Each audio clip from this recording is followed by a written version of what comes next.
The Germans bogged down in Stalingrad and the fighting. They kept putting more and more men in. Another division, another division. The casualties on both sides were just horrendous. What the Russians did, they just ticked over the 62nd Army, which was holding the centre of Stalingrad.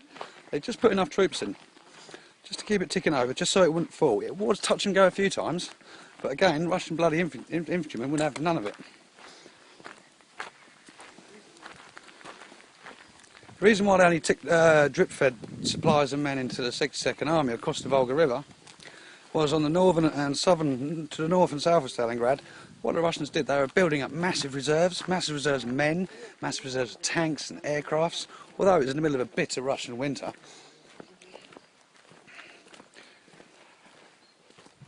The Operation Uranus, get out of your system, Uranus as they call it, the Russians named all their offensives after the planets. It's Operation Mars, Little Saturn, Big Saturn. Whilst Germans were bogged down and the Russians were building up the reserves either side of to the north and south of the city, on the other side of the river, they put them across. And then what they did, they put in a counter-offensive, two big pincer movements. They were about 50-60 miles out. Then the big thing that the Russians had to decide was how far out did they send out their pincer movements to surround the Germans at Stalingrad. There was a lot of arguments, and Stavka, the Russian military high command, some were saying 10 miles, some were saying 15. It was a really important decision, how far they put this pincer movement out. If they put it too close to Stalingrad, the Germans would just turn their tanks around and they'd go in and just wipe out the Russian counter-offensive. So they put it about 40-50 miles out.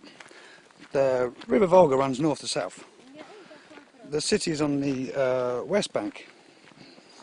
So you've got the north-south river, and it's like a horseshoe where the Russians surrounded them.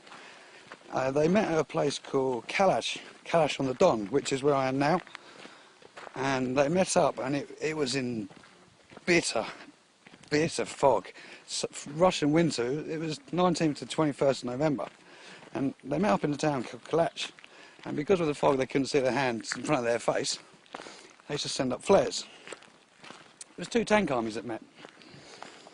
There is filming, they recreated it when the Russian cameramen got in there, a day or two later, and it shows two infantry armies meeting on the steppe at Kalach, where they were just troops moving through the area.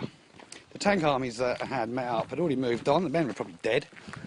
So the infantry that is shown in the footage, which I could not find, it was reenacted.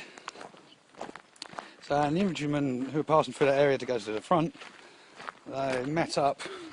Soviet propaganda was wrong, it was the tanks. So I'm in Kalach now, this is where they met up.